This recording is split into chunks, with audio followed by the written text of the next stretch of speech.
দীর্ঘদিনের অপেক্ষার অবসান হতে চলেছে আজ। লোকসভায় পেশ হতে চলেছে ওয়াকফ সংশোধনী বিল, আর সেই নিয়ে আলোচনা তুঙ্গে। কেননা এর আগে আমরা দেখেছিলাম বারবার তোষণের রাজনীতির অভিযোগ উঠে এসেছিল, বিরোধীরা রীতিমতো নিন্দায় সরব হয়েছিল।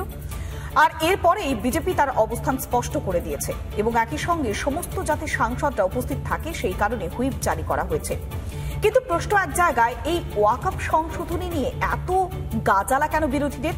তাহলে কি বারবার তোষণের রাজনীতিটাই স্পষ্ট হচ্ছে? সন্তুর কাছে যাব, আমাদের প্রতিনিধি সন্তু রয়েছে। সন্তু, একটাই প্রশ্ন, বারবার বিরোধীরা এই ওয়াকফের বিরোধিতা করে আসছে, কিন্তু দেশের স্বার্থে দশের স্বার্থে বিরোধিতা করার কারণটা কি? সবটাই কি তোষণের রাজনীতি, সন্তু?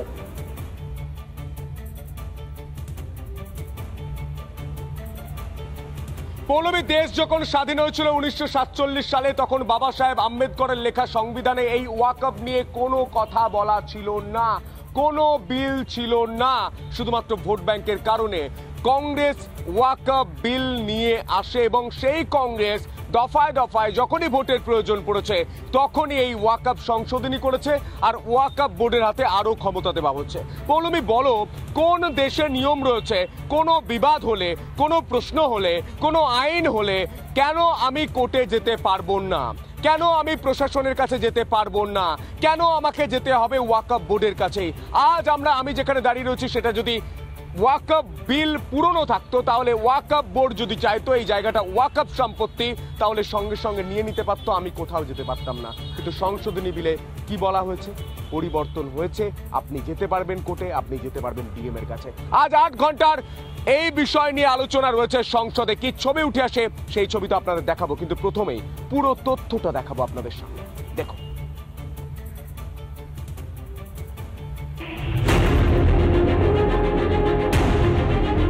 ওয়াকফ সম্পত্তি নিয়ে বিতর্ক বহুদিনের। এ নিয়ে দখলদারির অভিযোগও উঠেছে অসংখ্যবার। ওয়াকফের নামে সম্পত্তি লুটের দিন এবার শেষ, কারণ বুধবারই লোকসভায় পেশ হতে চলেছে ঐতিহাসিক ওয়াকফ সংশোধনী বিল। প্রত্যাশা মতোই বিলের বিরোধিতা করছে কংগ্রেস, তৃণমূল কংগ্রেস, সমাজবাদী পার্টি, মিমের মতো তথাকথিত ধর্মনিরপেক্ষ দল। আর অন্যদিকে বিলকে সমর্থন জানিয়ে এগিয়ে এসেছে Shiv Sena, JDU, TDP, LJP, RLD, জেএসপির মতো বহু দল। অর্থাৎ এতদিন যারা রাজভবনকে ওয়াকফের বলে দাবি করেছিলেন, ফোর্ট উইলিয়াম কিংবা বিধানসভাকে ওয়াকফের সম্পত্তি বলতেন, তাদের সেই স্বপ্ন দেখার দিন এবার শেষ। তবে কথায় আছে, চোরা না শুনে ধর্মের কাহিনী। তাই বিল পেশের কথা উঠতেই গাত্রদাহ শুরু হয়েছে বিরোধীদের। ये वक्फ बिल अनकॉन्स्टिट्यूशनल है।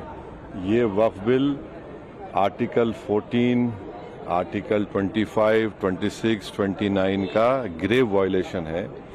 ये वक्फ बिल नहीं है, बल्कि ये वक्फ बर्बाद बिल है। ये মানুষকে ভুল তথ্য দিয়ে বিরোধীরা বিভ্রান্ত করতে চাইছে, পাল্টা যুক্তি বিজেপির। फॉर्मेलिटी है वो तो अभी चर्चा कब होता है मुझे पता नहीं है, लेकिन ये जो मिसलीड कर रहे हैं, तो ये किसी का प्रॉपर्टी हम वापस लेने का बात नहीं किया है, इधर माइनॉरिटी और मेजॉरिटी का। স্বার্থান্বেষী নেতাদের ফাঁদে পা দিতে নারাজ সচেতন মুসলিম সমাজও। বিলকে সমর্থন রাজস্থানের একটি দরগারও। जो मिसलीड किया जा रहा है कम्युनिटी को इस बिल के नाम पे कि साहब दरगाहें छीन जाएंगी या हमारे मुस्लिम जो इदारे हैं दूसरे वो चले जाएंगे, तो ये बात तो सही नहीं है। সরকার সংস্কার চাইলে কেন আপত্তি বিরোধীদের? সংখ্যালঘু তোষণের জন্যই যে এই নাটক, এটা এখন দিনের আলোর মতো স্পষ্ট। রিপাবলিক বাংলা।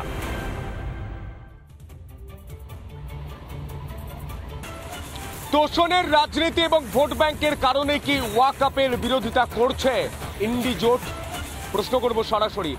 প্রসূন মৈত্র আইনজীবী রয়েছেন, আলোচনা করব। স্যার, আপনাকে রিপাবলিক বাংলায় স্বাগত জানাই। আমার প্রথম প্রশ্ন, ওয়াকফ যখন এসেছে, ওয়াকফ বিল যখন এসেছে, তখন তো দেশ স্বাধীন হয়ে গিয়েছে, সংবিধান লেখা হয়ে গিয়েছে, তবে কেন আনা হয়েছিল? আপনি আইনজীবী হিসাবে কিভাবে দেখছেন? দেখুন, ওয়াকফ যে আনা হয়েছিল, প্রথমবার আনা হয়েছিল 1954 সালে জওয়াহরলাল নেহরুর সময়, এবং তারও ইতিহাসটা যদি আমরা দেখতে যাই, যে ওয়াকফ যে কনসেপ্টটা ছিল সেটা 1890 সালে প্রিভি কাউন্সিল এই কনসেপ্টটাকে পুরো তুলোধনা করেছিল। এটাকে পুরো অসভ্যদের সিস্টেম বলেছে, তাদের যে উত্তরাধিকার যে আইন ছিল। কিন্তু মুসলমানরা এটা নিয়ে লবি করতে করতে, তখন ভারত পরাধীন ছিল, 1913 সালে যে বছর রবীন্দ্রনাথ নোবেল প্রাইজ পেলেন, সে বছর মুসলমান ওয়াকফ অ্যাক্ট পাশ করালো ব্রিটিশদের চাপ দিয়ে, এবং তারপরে সেটা আরো মডিফাইড হয়ে 1939 সালে ফার্দার অ্যাক্ট হিসেবে পাস হয়।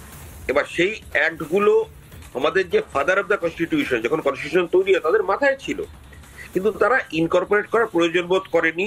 কিন্তু জওহরলাল নেহেরু সিম্পল অ্যাপিজমেন্টের কারণে, তোষণের কারণে 1954 সালে এই ওয়াকফ অ্যাক্ট তৈরি করলেন, যেটাতে মুসলমানদের কিছু পাওয়ার দেওয়া হলো। কিন্তু একটা জিনিস মাথায় রাখতে হবে, সেই নেহেরুর তৈরি অ্যাক্টে কিন্তু অমুসলিম প্রতিনিধিদের রাখারও জায়গা ছিল।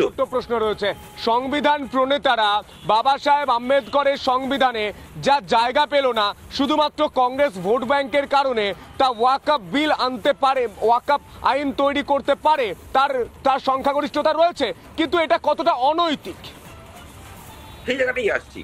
অনৈতিক 54 সালে যে নেহেরু তৈরি করলো, সেটা তো তৈরি হলো সিম্পল কনস্টিটিউশন মেকারসদের উইশকে, ইচ্ছাকে অমর্যাদা করে। কিন্তু মূল যে এটা বলে, এরা কফিনে যে পেরেক মারা বলে, দুবার করলো 95 এবং 2013-তে। 95 নরসিমহা রাও গভর্নমেন্ট, কংগ্রেসে সোনিয়া গান্ধী যেটা চিফ ছিলেন আপনাদের ইয়েতে নেতৃত্বে চলছিল, সেই গভর্নমেন্ট যেহেতু বাবরি মসজিদ অলরেডি ভাঙা হয়ে গেছে, সেইটাকে তোষণ করার জন্য, সেটাকে মানে কি বলে, ক্ষতিপূরণ দেওয়ার জন্য যেন তাদেরকে অপর্যাপ্ত, অপরিসীম, আনচেক পাওয়ার দিয়ে দেওয়া হলো ওয়াকফ বোর্ডের মাধ্যমে। নরসিমহা রায়ের সময় আমাদের অনেকগুলো ক্ষতিকারক বিল এসছে, যেমন আছে ওয়াকফ, যেমন আছে প্লেসেস অফ ওয়ারশিপ অ্যাক্ট, এরকম অনেকগুলো আইন, ডিসপিউটেড আইন এসছে শুধুমাত্র তোষণের কারণে, ক্ষমতায় টিকে থাকার কারণে। অলরেডি রাম মন্দির নিয়ে বিজেপি যেহেতু জমি তৈরি করছিল, তাই পাল্টা হিসাবে এই আইন তৈরি করা হয়। সেম জিনিসে 2013-তে ইউপিএ 2 যাওয়ার পথে মোদি হাওয়া অলরেডি দেশে এসে গেছে, এরা জানে আসতে পারবে না 14-তে, তাই 13-তে সম্পূর্ণ অনৈতিক ভাবে এমন একটা যে কফিনের শেষ পেরেক মারা বলে, সেটা বেড়ে গেল সোনিয়া গান্ধীর নেতৃত্বাধীন মনমোহন সিং সরকার।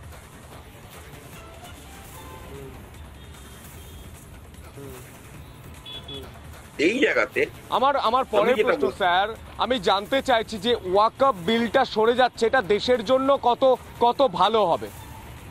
না, আমরা তো সেকুলার দেশে বাস করি, আমরা তো একটা, ভারতবর্ষ একটা সেকুলার দেশ, আমাদের দুই পাশে ইসলামিক দেশ রয়েছে, তা সত্ত্বেও ভারত তার সেকুলারত্ব বজায় রেখেছে, কারণ ভারত হিন্দু বহুল বলে এখনো অব্দি। তো আমরা যদি সেকুলার দেশে বাস করি, তাহলে সেক্ষেত্রে তো যে মাপকাঠি হওয়া উচিত প্রত্যেকের জন্য সমান হওয়া উচিত। তো ওয়াকফ আইনে যেটা বর্তমান রয়েছে, সংশোধনের আগে অব্দি, প্রস্তাবনার আগে অব্দি, কোনো মহিলা ঢুকতে পারবে না, নিম্নবর্গের মুসলমানরা ঢুকতে পারবে না, মানে যাতে আজলাব বলা হয়।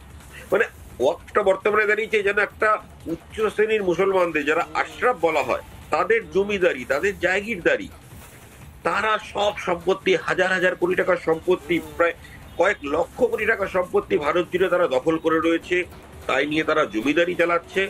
আর মুশকিল হচ্ছে, তারা উচ্ছিষ্টের মতো কিছু মাঝে মাঝে এই দরিদ্র মুসলমানদের দিকে ছুড়ে দেয়।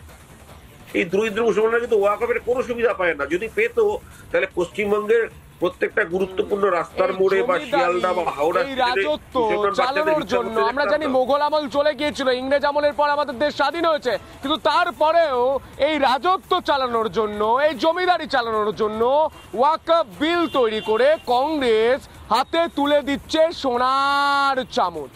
এটা আর কতদিন চলতে পারে আমার দেশে? তাই ওয়াকফ বিলে সংশোধনী আনা হয়েছে। ধন্যবাদ স্যার আপনার গুরুত্বপূর্ণ সময় দেওয়ার জন্য। প্রসন্নবাবু আইনজীবী আমাদের সঙ্গে সরাসরি ছিলেন, কিন্তু আজ দেখা যাবে সংসদে কি ছবিটা উঠে আসে। সংখ্যাতত্ত্বের হিসাব বলছে আজ ধোপে টিকবে না বিরোধীদের কোনো আওয়াজ, কারণ সংখ্যাগরিষ্ঠতা রয়েছে এনডিএর কাছে।